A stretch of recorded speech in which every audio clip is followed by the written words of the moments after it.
옛날에 그 되게 유명한 CCM 가수도 있었어요. 다윗과 요나단 혹시 아세요?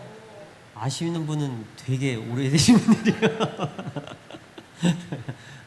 어머니가 어렸을 때 맨날 그 카세트 테이프 있잖아요. 그걸 맨날 집에다 찬양을 틀어줬어요. 근데 하여튼 그 사람들 꽤 많았어요 거기. 그래가지고 제가 어렸을 때 많이 들었는데 커서 생각해보니까 그분들 찬양이 제가 귀에 많이 익어가지고 제가 좋아하는 찬양이 많거든요. 근데 그 중에서 좀 많이 알려지진 않았는데 제가 그 찬양 되게 좋아합니다. 피난처. 같이 한번 불러보도록 하겠습니다.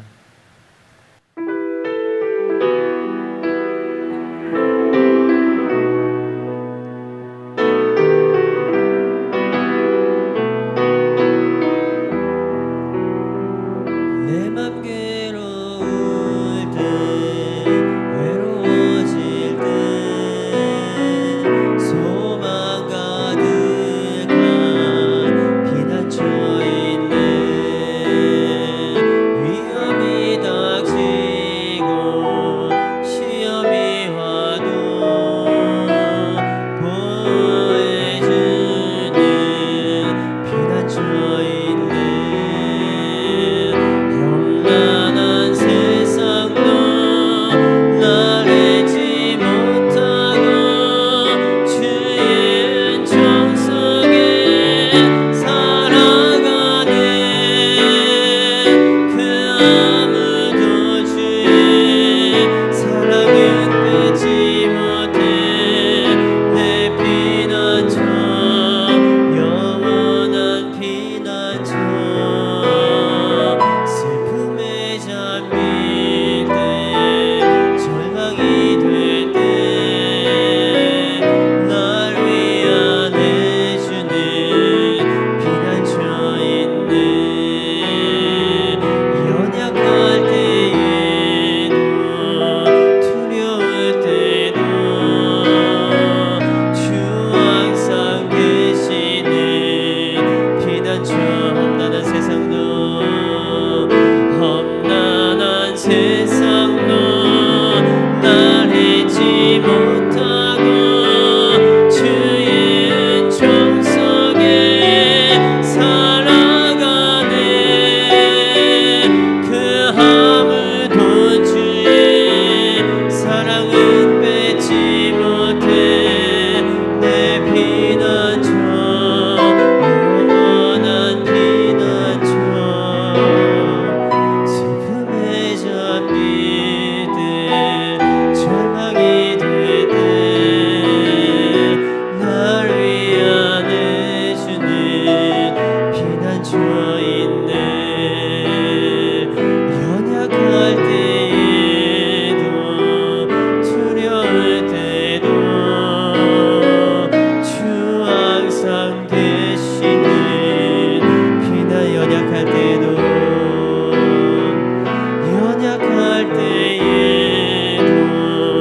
두려울 때도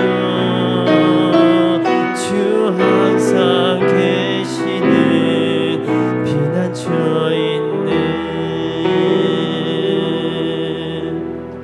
아멘. 우리에게 환난 당할 때 피할 길 내시는 우리 예수님을 찬양드립니다. 제가 보니까요, 아버지가 항상 사람한테 환난을 준비해 놓으세요. 왜냐면 베드로서에 보니까 예수께서 모퉁이 돌이 되시기도 하는데 그게 거치는 돌이 되시기도 하신대요. 그래가지고 사람 앞에 딱 걸려 넘어지게끔 거기다 딱 그 덫을 놓으신다는 거예요. 근데 과연 하나님이 놓으신 덫을 누가 피해가겠느냐 이렇게 돼 있습니다. 그래서 아버지가 때가 되면 넘어지기도 하시더라고요. 근데 하나님의 은혜는 뭐냐? 그 넘어진 사람을요 일으키신다는 거예요. 그리고 환난을 꼭 주세요. 근데 환난을 꼭 주시고 하나님이 사랑하는 자들이라면 반드시 피할 길을 내십니다. 그래서 피해가게 하시고 또 넘어가게 하시고 그걸 통해서 성장하게 하시고 또 우리 예수님 만나게 하시고 하나님 만나게 하시고 이런 일련의 작업들을요 계속 하신다는 것을요 저희가 성경에서 배우고 또한 삶에서 체험으로서 아주 뼈저리게 체험을 하고 있습니다. 그래서 이번 주에는 그 땅 문제가 마무리가 됐어요. 그래가지고 빚을 여기저기 잔뜩 또 빼가지고 기어이 이제 신청을 다 했고 이제 다 넘어갔어요. 잔금도 다 치르고 이제 명의만 넘겨받으면 돼요. 그래서 이거 하고 났더니 하루 병 났어요. 그래가지고 이것 때문에 너무 스트레스 많이 받아가지고 제가 뭐 그저께 설교에도 잠깐 간증을 드렸지만 내 속에 있는 내 저항하고 싸우느라고 스트레스 많이 받았어요. 그래서 기어이 하고 아버지 이제 이런 빚 지는 거는 이제 뭐 공식적으로 하는 것은 마무리하기로 했고요. 아버지 이런 일 물론 빚은 뭐 천국까지 갖고 가지는 않아요. 다 여기다 놓고 갑니다. 근데 사람이 천국에 갖고 갈 수 있는 게 아무것도 없다고 하더라고요. 근데 제가 그렇게 얘기를 하고 방에 가서 곰곰이 생각을 했는데 아버지가 생각을 하나 주시더라고. 천국에 갖고 갈 수 있는 게 있대요. 뭐겠어요? 천국에 딱 하나 갖고 갈 수 있는 게 있대요. 뭐냐면 우리 생명. 내가 생명을 갖고 갈 수 있대요. 그리고 생명이 있어야 또 천국을 간대요. 생명이 없는 사람들은요, 생명이 없는 사람들이 모여있는 곳으로 간대요. 근데 생명이 있는 사람은 반드시 천국을 간대네요. 성경에는 생명이 있는 사람하고 없는 사람 이렇게 두 가지 구분밖에 없어요. 그래서 생명이 없는 자는 우리 예수님도 모르고 하나님도 몰라요. 그리고 그냥 땅에 있는 생명인 척하는 것, 유사 생명, 생명인 척하고 연기하는 것, 가장하는 것, 이 영을 가지고 그냥 이 땅에서 살다가 결국 생명 없는 사람들한테 돌아간대요. 이것을 영원한 죽음이라고 그러더라고요. 근데 생명을 갖고 있는 사람은요, 그 생명을 가지고 예수님과 함께 살다가 생명을 가진 사람들이 몰려있는 곳으로 간대요. 이게 바로 우리 천국이에요. 우리 하나님 계신 그곳, 광명한 곳, 빛밖에 없는 곳, 빛들의 도시, 우리 천국으로 간다는 거예요. 그래서 아버지 우리에게 생명 주셔서 감사합니다. 생명 주신 사람에게 하나님께서 하신 일을 보이고 그 다음에 환난도 주시고, 그러나 환난 주신 것을 아버지가 보이신 대로 넘어가게 하심도 감사합니다. 그래서 우리가 이번에 이제 마무리했고, 그리고 마무리하면서 뭐 이런 일도 많고 저런 일도 많고 뭐 제가 마음에 무거운 일이 많았어요. 다른 것이 무거운 것이 아니고 이제 어쨌든 제 이름으로 돼가지고 제가 이제 1차적으로 짐을 짊어지게 되잖아요. 근데 이 짐을 나눠야 될 것 같은 일이 생긴 거예요. 나눠줘야 되는 일이 생긴 거예요. 그래서 저는 몸내 이것 때문에 마음이 무거워요. 그래서 우리 황대근 집사님하고 통화를 좀 할 때 제가 집사님한테, 집사님, 저는 이걸 하고 싶지가 않아요. 왜냐면 그분이 이제 저한테 알려준 방법이 양 목사님 이름으로 대출을 받는데 제가 이제 담보를 제공해 주라는 거예요. 그분이 이제 그거 전문가시니까 그렇게 하라고 그랬는데, 그러면 제가 집사님한테, 집사님 그거는 결국 양 목사님한테 빚을 떠넘기는 거잖아요.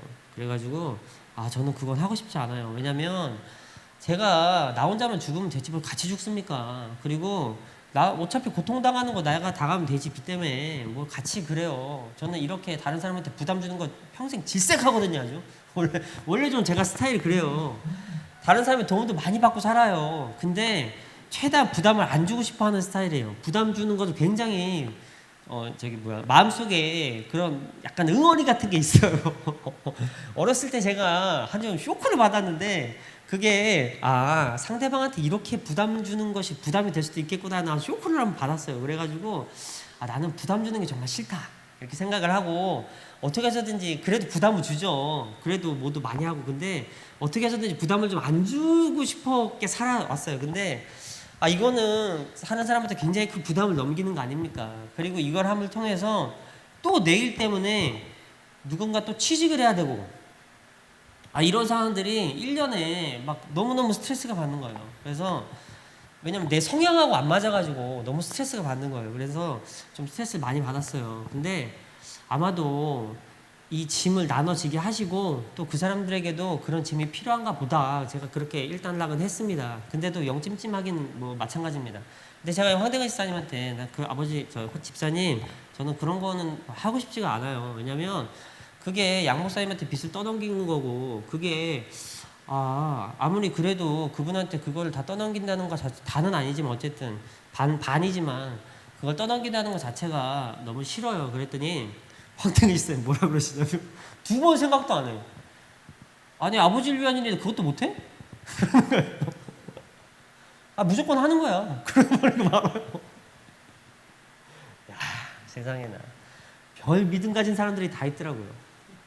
그리고 하라고 하는 사람이나 하겠다고 하는 사람이나 별 믿음 가진 사람들이 다 있더라고요. 그래가지고 저는 근데 이 일을 볼 때요, 저는 이렇게 생각해 주셨으면 좋겠어요. 제가 여기 같이 이제 상주하시는 주회분이 있잖아요. 같이 이제 사역하신 동역자분들이 계시잖아요. 근데 저는 그렇게 생각합니다. 이 일 갖고 너무 왈가왈부 하시지 않았으면 좋겠어요. 왜냐면 만약에 그런 상황이 돼서 우리 같이 동역하는 분들 중에 누구한테라도 그런 짐이 갈 경우에는요, 아무도 노 안 하셨을 거예요. 저는 그렇게 생각합니다. 제가 어떤 사람들은 나한테 그래요. 네가 사람에 대해서 뭘 안다고 자꾸 사람에 대해서 아는 척 한다고, 교만하다고. 나한테 그런 사람들이 가끔 있어요. 근데 저는 뭐 딱 교만하고 싶어서 교만한 게 아니라 그런 얘기를 내가 좀 세게 해서 그래요. 아는 척을 좀 세게 해서 그래. 근데 잘 모르고 얘기하는 것도 있긴 한데 살다 보면 알아지는 것들이 있어요. 그런 것들이 있잖아요. 그래가지고 이게 누구 하나도 그런 상황 돼가지고 만약에 나한테 그런 짐이 딱 떨어지게 됐을 때 누구 하나도 노할 사람이 저는 없다고 생각해요. 그래서 아버지 우리가 그렇게 훈련되어 왔고 하나로 같이 아버지 일에 대해서 노하지 않게끔 반드시 그 짐이 있으면 짊어질 수 있게끔 그런 주의종으로 우리가 훈련받아 온 것이 아니겠습니까? 그래서 제가 이제 여기 교회도 벌써 여기 온 지도 벌써 20년 넘었잖아요. 근데 20년 동안 여기 기도원에서 살다 보니까 몇 부류의 사람들이 있어요. 왜냐면 첫 번째는 완전 헌신자들인 거예요. 아무나 할 수 없어요. 아무나 할 수 있다고 생각하지 마세요. 이거 아버지한테 은사받아서 하시는 거예요. 그래서 완전 헌신자들이 있어요. 그래가지고 인양반들은 자기의 것을 하나님한테 투자하는 것을 아끼지 않아요. 그리고 그거를 즐거움이라고 생각합니다. 그리고 그거 할 수 있다는 게 자신한테 얼마나 큰 복이 된다는 것도 알아요. 그래서 교회에 대해서 두 번 바라지 않아요. 그냥 갖다 드려요. 그냥 일 있으면 갖다 드리고 그것을 최고 자기 인생의 일 목표로 삼고 사는 사람들이에요. 그래서 옛날에 어떤 목사님이 그런 얘기를 하시더라고. 아주 유명한 목사님이신데 주회종들한테 한마디 하시더라고. 자꾸 돈 갖고 장난치지 마. 돈 갖고 자꾸 돈 없다고 하지 마. 돈이 없는 게 아니고 네가 못 받는 거야. 세상에 돈 주려고 준비된 사람들이 많대요. 그리고 어떤 권사님 예를 하나 들으시더라고. 어떤 권사님은 남편이 자기 집에 땅이 많대요. 근데 남편이 안 줄래니까 자기가 계획을 세웠다는 거야. 그래가지고 내가 남편이 저 땅을 자꾸 안 내놓으려고 그러니까 내가 이혼을 해가지고 위자료로 그 땅을 받아내가지고 드려야 되겠다. 이렇게 궁리하는 사람들이 많다요. 못 들어가지고 안 단다는 사람들이 많다는 거예요. 그러니까 주회종들이 하나님 앞에 온전한 섬김과 헌신을 보여. 그러면 준비된 사람들이 얼마든지 있다. 그런 거 갖고 자꾸 어떤 장로 가서 들볶지 말고 어떤 집사님 들볶지 말고 권사님 들볶지 말고 하나님 앞에 네가 온전한 충성한 자가 되라. 그러면 하나님이 너한테 그런 충성된 자들을 얼마든지 붙이신다. 이렇게 얘기를 하시더라고. 어떤 유명한 목사님이 그러시더라고. 그렇게 헌신된 자들이 있어요. 이것도 굉장히 소수예요.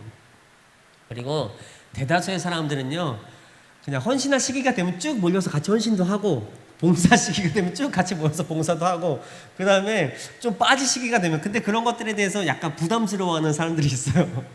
일반 대부분의 사람들 이거는 뭐 내가 잘못됐다 이렇게 생각하실 게 없어요. 대부분 사람들이 그래요. 기본적으로 헌신자들은 많지 않아요. 네, 아주 소수입니다. 그리고 대부분의 사람들은요 그냥 쭉 사람들한테 몰려가서 하고 눈치 보면서 하고 막 이렇게 돼 있어요.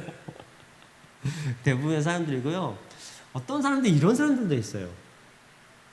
반드시 교회를 이익의 수단으로 생각하는 사람도 있어요. 그래가지고 반드시 이익을 보려고 그래요. 이거는 목사나 뭐 주회종이나 전도사나 뭐 성도나 할 거 없이 다 여기 걸리면 다 마찬가지예요. 그래가지고 자기가 이제 교회에서 막 이렇게 헌신하고 이 사람들 헌신이나 섬김 이런 단어를 이해를 잘 못해요. 그리고 내가 모든 한 이런 행동에 교회에 대해서 모든 해준 행동에 대해서 보상을 받는데 보상을 하나님한테 받으려고 하는 것이 아니고 교회한테 물질적 보상을 요구합니다. 이런 부류들이 있어요. 각자의 다 자기 행위에 따라서 제가 뭐 이거 갖고 판단하고 싶진 않아요. 근데 각자의 다 자기 행위에 따라서 받는 분복이 다릅니다. 1번은 사이즈가 달라요. 2번은 그냥 보통이에요. 많은 사람들이 갖고 있는 것처럼. 3번은 또 다릅니다. 그렇기 때문에 하나님 앞에 어떤 사람이 어떻다, 어떤 사람이 어떻다 이렇게 판단하는 것은요 큰 죄가 됩니다. 저번 주에 그저께인가 조도사 목사님 분이라는 분이 오셔가지고 설교를 하시는데 그 설교가 제 마음 한 곳을 찌르더라고요. 판단하고 비판하고 정죄하는 건 무조건 죄야. 뭐든지 네 머리로 판단하는 것 자체가 죄야. 판단 같은 건 할 필요가 없습니다. 나는 그냥 그 사람이 보고 성경을 보고 잘못된 것이 있으면 훈계해 줄 수 있으면 훈계해 주고 아니면 그걸 갖고 내가 교훈을 얻었으면 그만이에요. 그게 잘한다 못한다 내가 판단할 것이 아니고요. 하나님이 이미 성경에 판단하셨고 하나님이 그 사람을 보고 판단을 하십니다. 내가 그 판단에 속할 필요가 없어요. 왜냐하면 그것이 나한테 큰 죄가 됩니다. 그래서 이렇게 하다 보니까 교회 안에는 여러 가지 사람이 몰려 살아요. 근데 많은 헌신자들이 있습니다. 그리고 아버지가 헌신한 사람들에게 크게 100배로 갚아주십니다. 우리가 영을 보고 살아요. 우리가 천국을 보고 삽니다. 이 세상의 삶은요 그렇게 길지도 않고 크지도 않아요. 많은 삶 중에 하나예요. 나한테 내일이 보장되어 있을 것 같지만 우리는 영생할 것처럼 살아요. 근데 나한테 내일이 보장되어 있을 것 같지만 우리가 사실 곧 죽을지도 알 수 없는 인생이잖아요. 사실은. 네. 우리한테는 이 땅에서 삶이 보장되어 있지 않아요. 예수님이 뭐라고 그러셨냐면 요한복음 17장에 보니까 우리가 이 땅에서 뭐 어떤 거를 원하는 것이 아니고 데려감을 당하는 것이 아니고 이 땅에서 보존되기를 원한다. 보존되기 원하는 건 뭐냐면요. 이 땅에서 보호받고 이 땅에서 영생을 누리고 이런 얘기하는 게 아니에요. 이 땅에서 잘 보존돼야 그 깨끗한 상태로 천국을 가잖아요. 그래서 영생을 얻잖아요. 그래서 이 땅에서는요. 죄의 유혹으로부터 잘 보존되기를 원하신다는 거예요. 그래서 아버지 감사합니다. 헌신해 주신 분 감사하고 그렇게 양 목사님이 그것 때문에 빠지면 그 나머지 감당 다 누가 해야 되겠어요. 네. 우리 고 목사님이 하고 또 제가 하고 우리 주연이가 하고 우리 또 승근이가 하고 안 목사님이 하고 그 자리를 결국 누군가 다 들러붙어서 가서 메꿔야 되는 거예요. 그리고 그렇기 때문에 결국은 그 짐은 결국은 다 나눠지는 겁니다. 근데 이렇게 짐을 나눠질 때에 서로 역할이 다른 것 뿐이지 서로 왈가왈부하고 불평할 필요가 없어요. 어쨌든 그래가지고 이것도 내심 마음이 좀 무겁고 여러 가지 마음이 많이 무거웠습니다. 근데 아버지가 땅을 딱 계약을 끝나는 날에 제가 하루 아팠잖아요. 그래서 하루 종일 좀 이렇게 누워 있었어요. 근데 그런 도중에 마음에 소망을 주셨어요. 그래서 봐봐, 할 수 있잖아. 돈 하나도 없어도 할 수 있잖아. 사람이 많이 줄었어도 할 수 있잖아. 누구를 바라고 어떤 사람을 바라는 게 아니고 너는 눈을 들어 하늘을 쳐다봐라. 살아계신 하나님을 봐. 옆에 사람 보지 마. 나한테 잘해줄 것 같은 사람 믿지 마. 나한테 갖다 줄 것 같은 사람 믿지 마. 아버지가 그 사람한테 안 주시면 어차피 없어. 그러니까 너는 눈을 들어 자꾸 사람을 쳐다보지 마. 사람 쳐다보고 원망불평도 하지 마. 옆 사람하고 자꾸 비교해서 내 삶을 깎아내리지도 말고 교만하지도 마. 어떤 사람들은 그래요. 저는 이거에 대해서 조금 좋지 않다고 생각하는 게 있어요. 근데 나한테 자부심과 자존심이 있는 거야, 사람한테. 자부심도 있고 자존감도 있고 자신감이 있어요. 근데 그 나의 자부심과 자존감의 근거가 뭐냐? 내가 너보다 나은 거예요. 그거를 자신의 자부심과 자존감을 삼는 사람도 있어요. 내가 너보다 좋은 옷 입어. 내가 너보다 좋은 차 타. 내가 너보다 좋은 아파트 살아. 내가 너보다 헌신 잘해. 내가 너보다 봉사 잘해. 내가 너보다 반드시 남들 앞에 더 드러나야 돼. 내가 너보다 남들 앞에 반드시 더 자랑거리가 있어야 돼. 내가 너보다 반드시 더 이렇게 해야 돼. 그게 자신의 자부심과 자존감의 근거가 되는 거예요. 그게 얼마나 유치한 일입니까? 그게 얼마나 세상적이에요. 우리 하나님을 믿는 사람들한테는요, 자부심도 있고 자존감도 있어야 돼요. 근데 그 근거가 어디 있느냐? 내 안에 살아계신 예수님입니다. 내가 내 안에 예수님이 살아계시기 때문에 그게 내 자부심이에요. 내 안에 예수님이 살아계시기 때문에 내 자존감이에요. 내 자신감이에요. 내가 너보다 나아. 내가 너보다 나아. 내가 너보다 경제적으로 나아. 내가 너보다 공부 많이 했거든. 내가 너보다 사회적으로 지위가 높거든. 그게 자부심 꺼리나 돼요? 예수님 앞에 아무것도 아니에요. 예수님은요, 어떤 사람에게든지 그에게 영을 주셔서 그 안에 거하세요. 자기 선택이에요. 그리고 그 예수님이 그 안에 거하시고 그가 예수님이 꽉 붙잡히잖아요. 그러면 범인도 베드로가 돼요. 완전 무식쟁이고 아무 말도 할 줄 모르고 가서 농사짓고 아니고 가서 고기 잡던 사람이 설교를 해요. 설교를 했는데 이 사람 완전히 예수님한테 붙잡혔어요. 한번 예수님 팔아먹었다가 예수님한테 용서받았어요. 그랬는데 이 사람이 용서받고 나서는 완전 다른 사람이 됐어요. 예수님의 목숨 걸어요. 자기 목숨 살자고 자기가 몇 년 동안 쫓아다니는 예수님을 팔았어요. 버렸어요. 파는 건 아니에요. 버렸어요. 도망갔어요. 배신했어요. 근데 예수님이 찾아와서 용서해 주셨어요. 그 용서를 받고 나서 이 사람이 평생 예수님 앞에 목숨을 걸어요. 끝까지 쫓아가요. 그리고 이렇게 붙잡힌 이 사람이 아무것도 이 사람 뭘 알겠어요. 돌아다니면서 예수님 말밖에 안 들었어요. 근데 큰 능력이 임해가지고요. 설교를 했더니 성도 수가 막 3,000씩 더해요. 사도행전에 보셨잖아요. 그렇게 돼요. 누구 앞에서도 잘난 척하지 마세요. 누구보다 내가 잘났다고 잘난 필요도 없어요. 누구보다 내가 못났다고 눌릴 필요도 없어요. 이렇게 내가 사는 것은 예수님 나와 함께 하시면 이렇게 사는 것이 큰 복입니다. 오늘 바울이 뭐라고 했는지 아세요? 오늘 읽은 말씀 첫 번째 한번 보세요. 12절인데 나를 능하게란 말은 나를 능력 있게 하셨다 이렇게 말 말이에요. 자기 능력이 아니에요. 나를 능력 있게 하셨어요. 예수님이 자기 능력을 나한테 줬어요. 써먹으라고. 나한테 지식의 능력을 줬으면 내가 똑똑하겠죠. 그 지식의 능력을 가지고 열심히 예수님 섬기시면 돼요. 나한테 건강한 능력을 주셨으면 내가 건강하겠죠.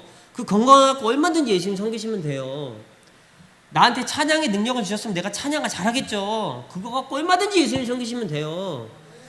나한테 말의 능력을 주셨으면 내가 말을 잘하겠죠. 그거 갖고 열심히 예수님 섬기시면 되고, 요리 잘하면 요리 갖고 예수님 열심히 섬기시면 되고, 농사 잘하면 농사 갖고 예수님 열심히 섬기시면 되고, 나한테 각자 주어진 거 가지고 예수님 잘 섬기시면 돼요. 옆 사람하고 자꾸 신경 쓰지 마세요. 누가 가서 돈 벌고 누가 가서 일하고 누가 가서 뭐하고 뭔 상관이에요. 다 각자 자기 짐을 질 것이라 그렇게 돼 있어요.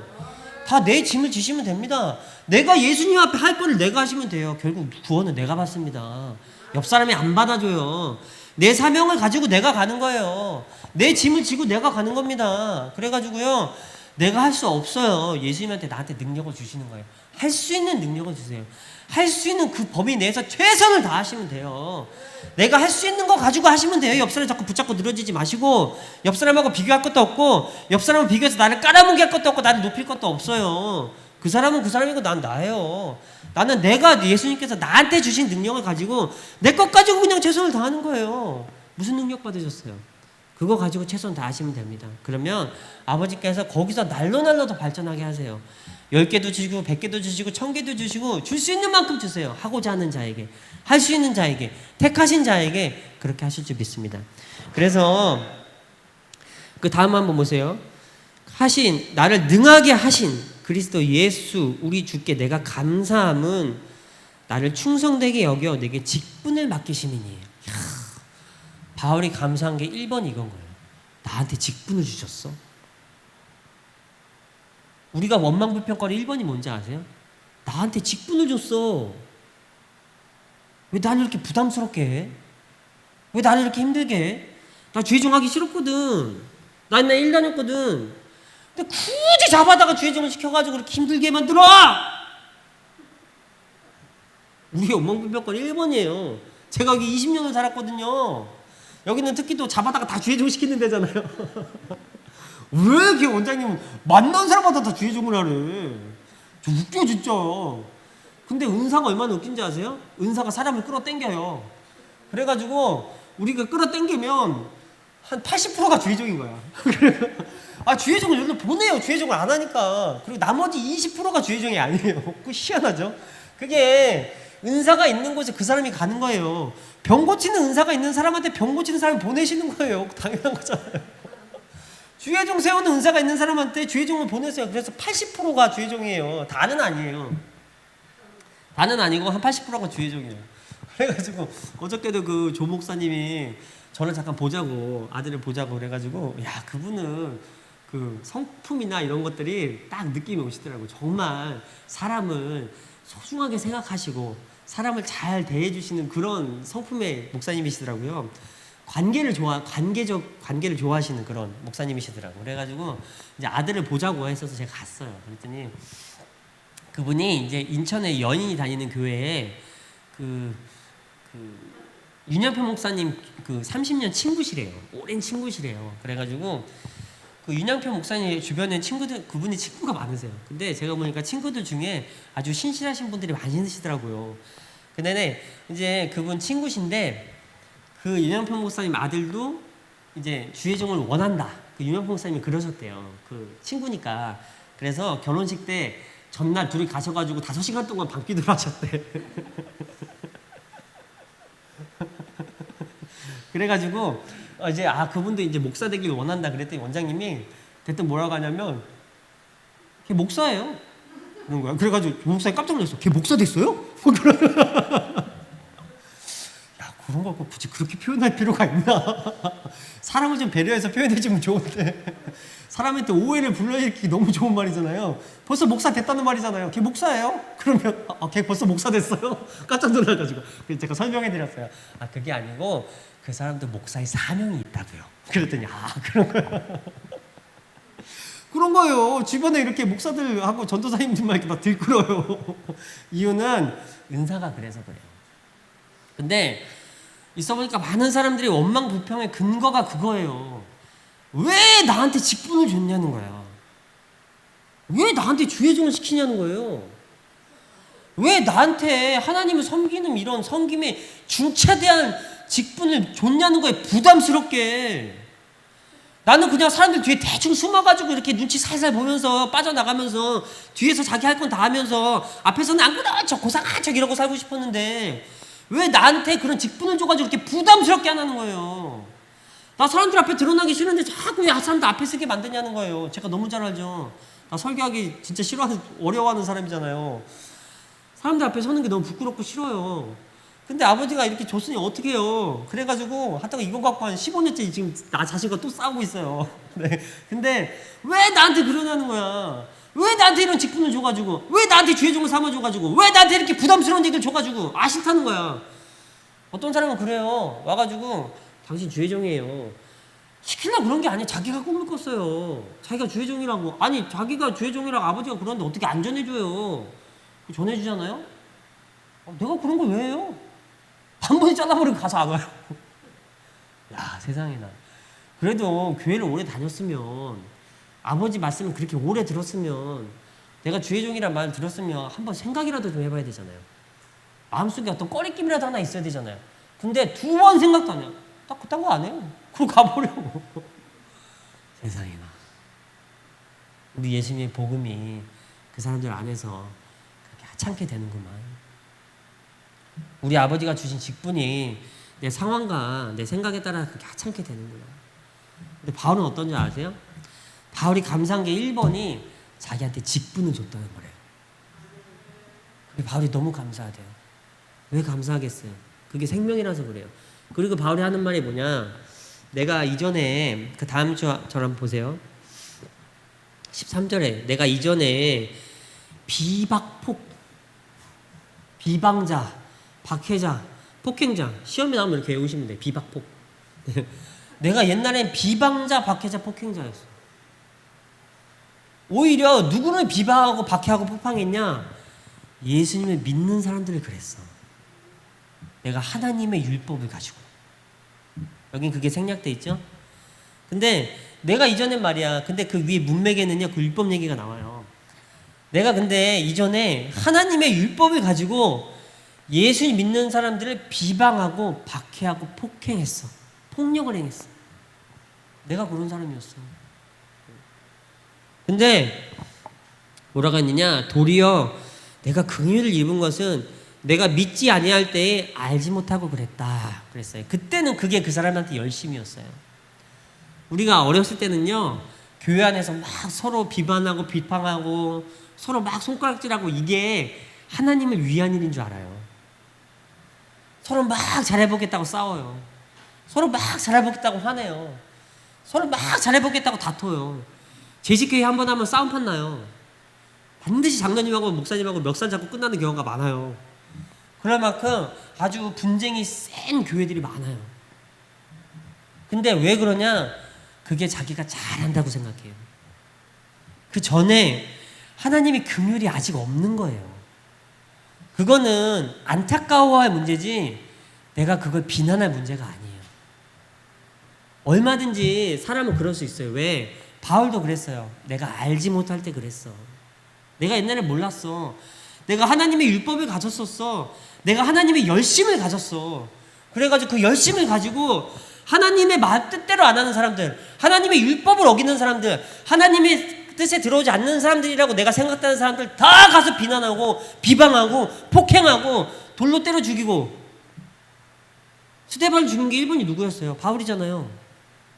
돌로 다 때려 죽인 거예요. 다 돌 던져요. 말로 돌 던지고 뭘로 던지고. 야, 그렇게 해서 되겠냐? 야, 나쁜 놈아. 야, 죽일 놈아. 야, 저주받을 놈아. 다 가서 비난하고. 나는 교회를 너무 사랑해. 근데 저놈은 안 사랑해. 그렇기 때문에 가서 막 가지고 막.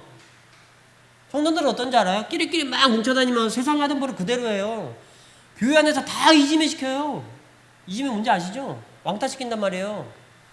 그래가지고 좀 삐삐하고 좀 삐깍삐깍하고 좀 뭐야 얘가 좀 덜 떨어져 보이고 좀 너무 나간 애들 있잖아요. 어렸을 때부터 너무 신실한 애들 다 왕따 표적돼요. 그래가지고 잘 나가고 뭐 하고 잘 나간 애들끼리 다 모여가지고 어디 다냐? 찬양 집회 다녀요. 기도 모임 다녀요. 그렇게 열심히 찬양하고 열심히 기도하고 왕따 시켜요. 자기들끼리 몰려다니면서 잘 나가는 일진들이 교회에 있는 거지. 얼마나 웃겨요? 그러면서 겉으로는 안 그런 척해요. 그러면서 자기가 대단한 척해요. 자기는 바람도 안 펴봤어. 자기는 드러나게 술도 많이 안 먹었어. 자기는 드러나게 사람 사기도 안 쳤어. 자기는 범죄 경력도 없어. 그래서 난 깨끗해. 그게 자기 깨끗함인 거예요. 그 깨끗함을 근거로 자기가 볼 때 겉으로 드러나게 깨끗해 보이지 않은 사람 다 정지하고 다니는 거야. 그게 누구냐? 비방자, 박해자, 폭행자. 하나님 볼 때 그 사람보다 훨씬 중범죄예요. 자기가 모르는 거지. 자기 깨끗한 척 하니까. 그래가지고요, 바울은요, 자기가 그랬다는 거예요. 내가 알지 못했어. 알지 못했을 땐 그랬을 수도 있어요. 구약의 율법에도 모를 때 저지른 죄는 제사로 용서가 돼요. 근데 짐짓 모살, 내가 알고 계획하고 일부러 모살했거나 그 다음에 내가 알고 일부러 행한 죄에는요 용서가 없습니다. 율법에서도 그래요. 근데 우리 예수님 안에서는 그게 다 용서가 될까요? 더 무서운 말이 있어요. 한번 성령의 감화를 받고 뜨거움을 받고 하나님을 잘 따라가던 사람이 돌이켜서 그 성령을 버리고 회방하고 모독하면 절대 사함을 받을 수가 없대요. 아, 이거 무서운 말이 어디 있어요. 그래서 알지 못했었어요. 그러나 바울이 말하기를 자기가 근데 긍휼을 얻었다는 거예요. 긍휼을 얻었어. 내가 알지 못했을 때는 그렇게 맘대로 다녔을 때는 긍휼이 없었어. 근데 내가 지금은 긍휼을 얻었어. 그래서 내가 직분을 얻었어. 우리가 생각하는 거 완전 거꾸로죠. 자꾸 과거를 그리워해요. 과거에 내가 잘 살았던 때를 그리워해요. 아무 의미가 없어요. 역사에서도 상고주의라는 게 있어요. 상고주의라는 게 뭐냐면은 내가 가장 찬란했던 역사의 시기들이 있어요. 그래가지고 그 역사에 찬란했던 시기보다 내가 지금 계속 떨어지고 있다는 거예요. 지금 계속 멸망으로 향해 가고 있다는 거예요. 그게 상고주의예요. 그런 관점으로 역사를 바라보는 거. 사람들 사이 그런 역사 관점이 왜 있겠어요? 사람들이 자기 생각 속에 그런 관점들이 조금씩 다 있는 거예요. 옛날에 찬란했던 시점이 있는 거예요. 옛날에 잘 살았던 시기가 있는 거야. 옛날에 돈 잘 벌고 일당 잘 벌고 그랬던 시기가 있어요. 그래가지고 그때 자기가 찬란했던 시기라는 거야. 근데 바울은 뭐라고 그러느냐? 그때가 나한테 긍휼이 없는 시기였어. 자기 그때 잘 나갔지. 자기 제사장 직속이었어요. 제사장 직속이어가지고 제사장 표를 가지고 자기가 다녔어요. 당당해요. 그 표만 있으면 어딜 가도 야 봐봐 이 제사장 서신이 나한테 있는데 내가 제사장 직속이야. 내가 목사 직속 부대야. 다 죽어. 걸리게만 해봐. 내가 목사파야. 나는 우리 부목사파인데? 걸리면 다 죽어. 내가 목사의 표가 있어. 걸리면 다 죽어. 그런단 말이에요. 근데 바울은 자신의 그때가 긍휼이 없는 데래요. 그리고 지금 주의 종의 직분을 받은 지금이 자기가 최고의 긍휼을 받았대요. 우리 거꾸로예요. 아 옛날에 잘 살았는데 옛날에 그리웠는데 내가 주의 종 해먹은 데라고 이렇게 고난을 받나? 내가 주의 종 해먹느라고 이렇게 힘든가? 내가 주의 종 해먹느라고 이런가? 내가 주의 종 해먹느라고 이렇게 고생하고 힘들고 쪽팔려야 되나? 지금이 우리 인생의 최고의 순간인 줄 믿으시기 바랍니다. 아버지를 따라갈 수 있는 이 순간이 최고의 순간이에요. 나한테 찬란한 순간이 있다면 하나님을 위해서 극심한 고통을 당할 수 있는 바로 지금이에요. 아버지를 위해서 내가 달 던져가지고 헌신할 수 있는 지금 이 순간이란 말이에요. 옛날에 세상에서 잘 먹고 잘 벌어먹고 살던 그런 순간하고 지금을 비교하지 마세요. 예수님 안 믿었을 때 그 순간하고 나를 비교하지 마세요. 아무리 그때 잘 살았다도 그때 나한테 더러운 시간이었어요. 그때 내가 비방자, 박해자, 폭행자였어요. 그때 나한테 아무 의미 없는 생명이 없는 시간이에요. 그러나 지금은 달라요. 아무리 어려워도 나한테 생명이 있어요. 아무리 어려워도 지금 우리 예수님이 함께 하세요. 내가 옛날같이 그렇게 막 형통하지도 않고 옛날같이 잘 풀리지도 않고 옛날처럼 잘 나가지 않아도요. 우리 예수님 나와 함께 하세요. 그리고 그 고난을 함께 감당해 주세요. 그리고 나한테 십자가를 주셨어요. 나한테 짊어지라고. 예수의 십자가 나한테 줬어요. 나한테 짊어지라고. 이게 너한테 생명이라고 줬어요. 나한테 짊어지라고. 내가 그래서 아무리 무거워도 가야 돼요. 왜? 우리 예수님 따라가야 되니까.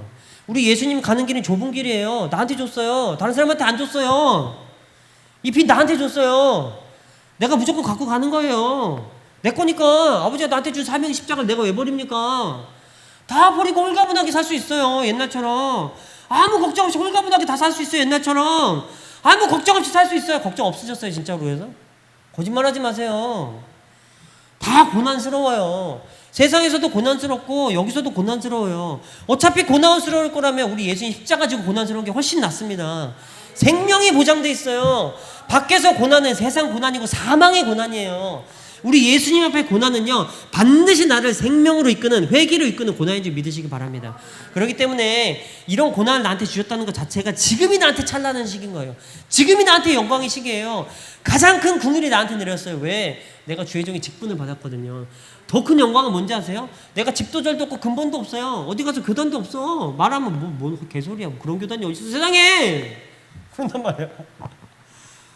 야 얼마나 큰 긍휼을 받았으면 그랬을까. 얼마나 큰 긍휼을 받았으면 학교도 못 보냈을까. 얼마나 큰 긍휼을 받았으면 인간 없는 학교 다니면서 이렇게 주의종 한다고 그럴까. 야 크게 쓰시려나 봐. 가장 낮은 자리에 있는 게 가장 사랑하시는 건가 봐요. 나를 가장 사랑해서 나를 가장 낮은 자리에 보내셨나 봐요. 그래가지고 가장 어렵고 무겁고 큰 짐을 아무나 감당할 수 없는 그 짐 말이에요. 쉽지 뭘. 신학교 대충 등록금 400만 갖다 주면 다 목사 페이트 달아줘요. 그거 하나 달고 뭐 죄종하는 게 뭐 그냥 살던 대로 살면 되죠 뭐. 신학교 가면 다 얼라이언스들이 있어요. 그래가지고 그 얼라이언스들하고 같이 화합 맺어가지고 다 부흥회도 다니고 이것도 하고 서로 도와주고 다 잘해요. 제가 그런 걸 비난하는 거 절대 비판하는 거 절대 아니에요. 그게 그 모습이 얼마나 좋아요. 근데 얼마든지 그렇게 사용받을 수도 있어요. 편하고 좋잖아요.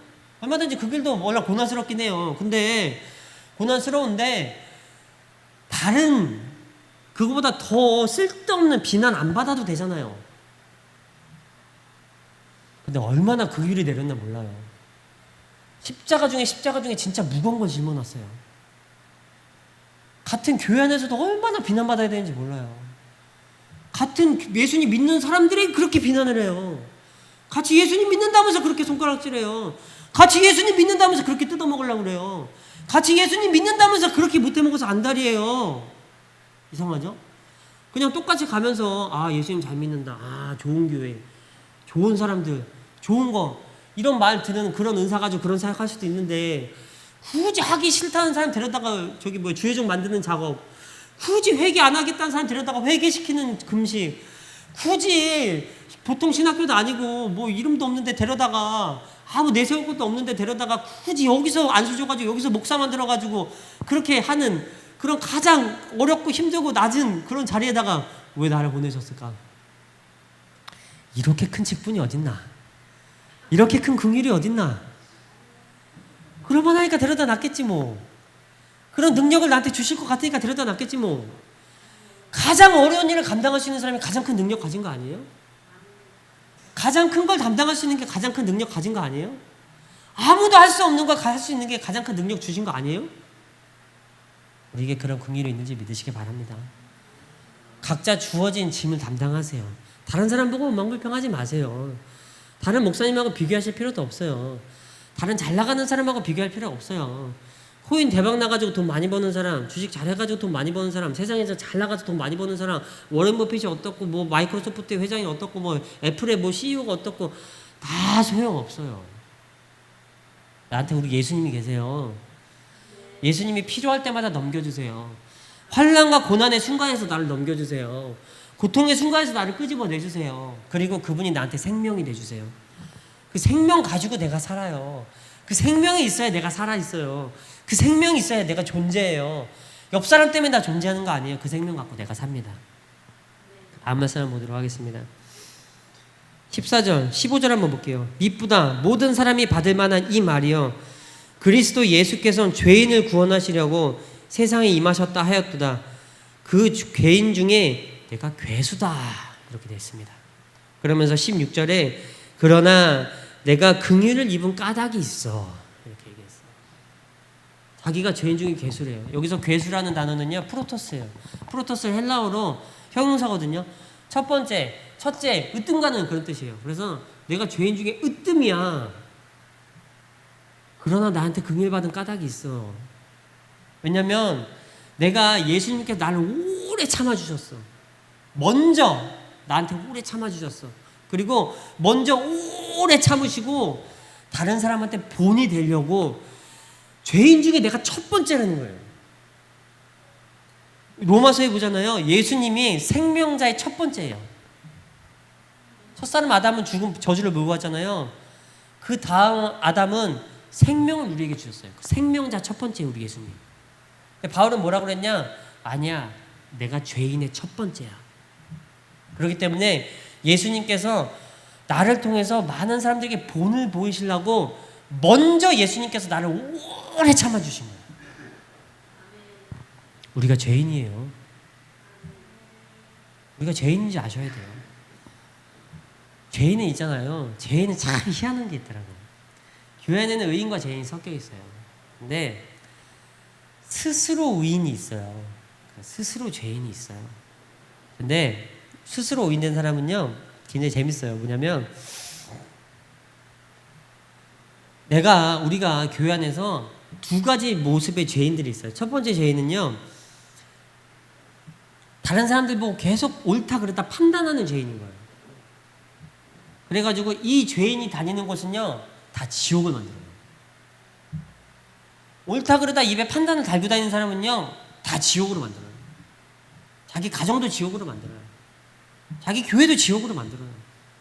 반드시 자기 옆에 있는 사람을 시궁창을 만들어요. 왜냐하면 자기 입에서 그 죄 같은 시궁창을 계속 그 사람한테 쏟아내요. 이건 이래서 안 돼, 저건 저래서 안 돼, 이 사람은 이래서 나빠, 저 사람은 저래서 나빠, 저 사람은 저래서 나쁘고, 저 사람은 이래서 나쁘고, 저 사람은 이런 행동이 나쁘고, 꼭 그 나쁜 행동을 딱 꼬집어요. 그래가지고 계속 흉보고 다녀요. 자기 입으로 시궁창을 만들어요. 주변을 자기 입으로 지옥을 만들고 다녀요. 그러면서 계속 이 사람 나빠, 저 사람 나빠, 이 사람 이래서 나빠, 이 사람 저 사람 나빠, 계속 다른 사람과 자기 비교해가면서 이 사람은 이래서 나빠, 저 사람은 저래서 나빠. 자기 삶이 시궁창이 돼요. 왜냐면 주변 사람들 다 시궁창 만들어 놓고 지옥을 만들어 놓잖아요. 자기 삶이 지옥으로 빠져요. 자기 삶이 지옥이기 때문에 주변 사람은 다 지옥으로 만들어요.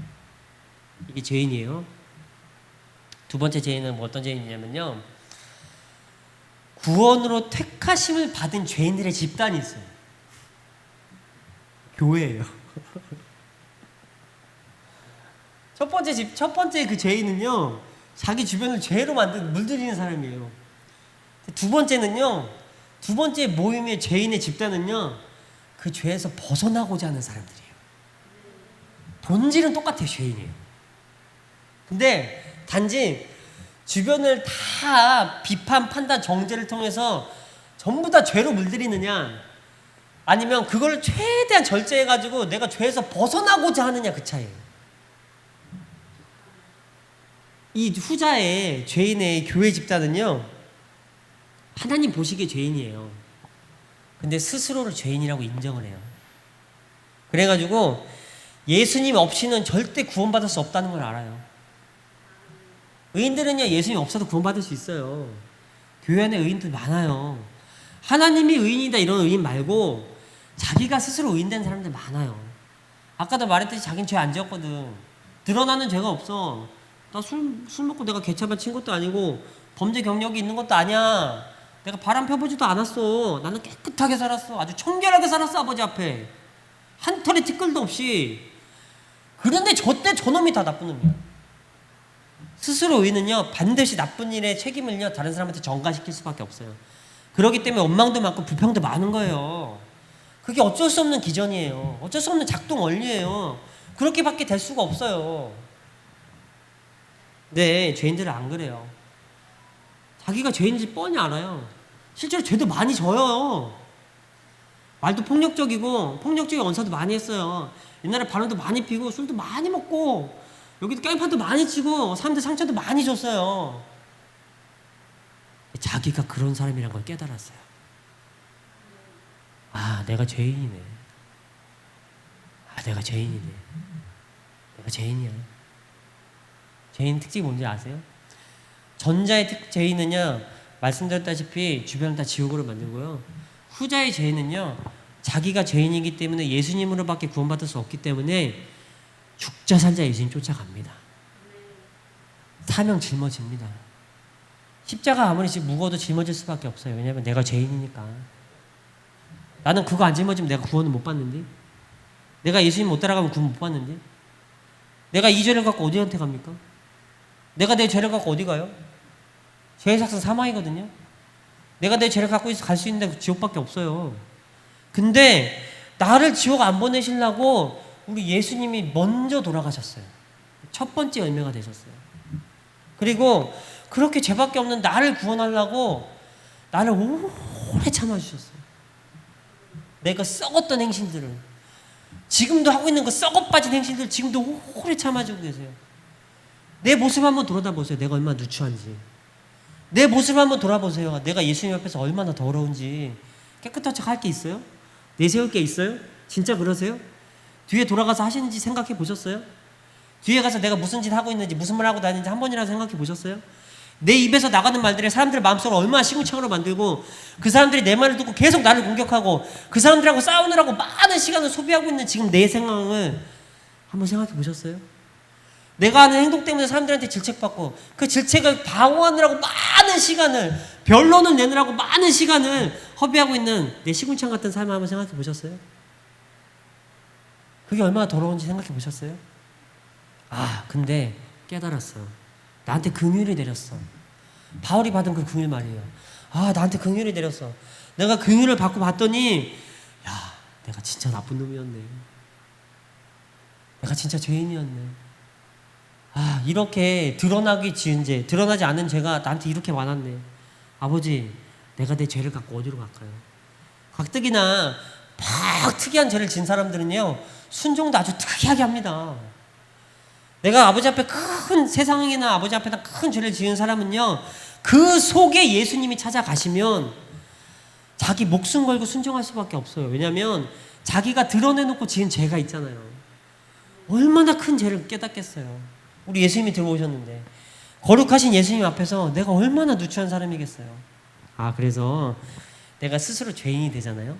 근데 죄인이 내가 스스로 되고 싶다고 될 수 있는 게 아니에요. 우리 아버지의 긍휼이 내립니다. 우리 예수님이 나한테 긍휼을 주세요. 그러면 나한테 깨닫는 마음을 주세요. 그래가지고, 야, 네가 죄인이야. 네가 예전에 그랬어. 네가 예전에 하던 교회의 삶이 네가 나를 섬기는 삶이 아니야. 그냥 교회 다닌 거지.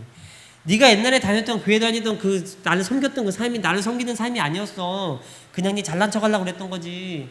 그냥 네가 잘했다고 하는 모습을 보여주려고 그랬던 거지. 그냥 네 체면 때문에 그랬던 거지. 그냥 네가 잘했다고 얘기를 들으려고 그랬던 거지. 진정 나를 섬기는 것이 아니야.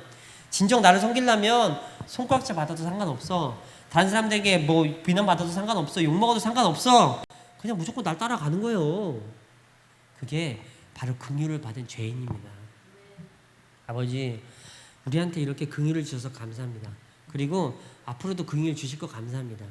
이렇게 우리를 오래 참아주셔서 감사해요. 그래서 내가 긍휼, 오늘 제목이 이거예요. 내가 긍휼을 입은 까닭은 바울이 뭐라고 그랬냐면 다른 사람한테 본이 되려고 그래. 아버지도 우리를 본을 삼아줄 줄 믿습니다. 우리가 이렇게 지금은 고생하고 고난스럽고 막 이렇게 하지만 아버지가 우리를 본을 삼아주시는 그날에 봐봐, 이렇게 순종하는 게 맞아. 이렇게 아버지한테 철저하게 어떻게 가야 될지를 물어보고 꾸만상으로 받아가지고 성경으로 분석하고 아버지가 지정하신 길이라면 반드시 그 길로 가는 게 맞아. 내가 생각하는 거 말고, 내가 원할 내가 옳다고 얘기하는 거 말고, 내가 머리 굴려가지고 그게 맞다고 생각하는 거 말고 아버지가 원하시는 그 길로 가는 게 맞아. 봐봐, 하나님의 영광이 있잖아. 하나님의 영광의 본체가 있잖아. 하나님의 영광의 본체가 세상에서 잘 먹고 잘 살고 뭐 뻗어지냐고 드러나고 그게 아니에요. 성경에서 하나님의 영광의 본체가 뭐라고 그랬어요? 성광의 영광의 실체가 있다고 그랬어요. 영광의 본체가 있다고 그랬어요. 히브리서에. 그게 뭐예요? 우리 예수님이에요. 예수님께서 영광의 본체세요. 자, 봐봐, 이렇게 우리가 죽도록 순종했더니 예수님의 내 삶이 드러났어. 누가 봐도 예수님이 내 삶에 계셔. 누가 봐도 저 사람이 예수님과 함께 하셔. 야, 예수님이 그렇게 하셨다니까 진짜 그렇게 하셨네. 누가 봐도 저 사람이 예수님과 함께 하신다는 게 보여. 야, 그게 우리에게 내린 긍휼의 첫 번째가 아니겠습니까?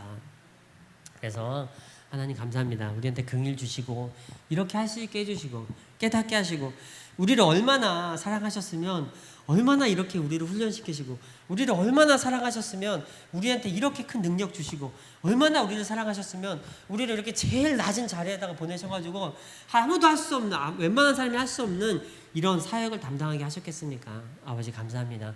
이렇게 하신 것이 우리에게 지금이 찬란한 우리의 순간이고 지금이 하나님 앞에 값진 순간이고 지금이 하나님 앞에 충성할 수 있는 최고의 때가 아니겠습니까? 아버지, 우리를 본보기 삼아주셔서 많은 사람들한테 길을 나게 해주시고 우리를 잘나게 하고 우리 잘 보이게 하고 잘 먹고 잘 살게 하려고 그런 건 다 부차적인 거예요. 하나님의 영광이 이렇게 해야 나타난다.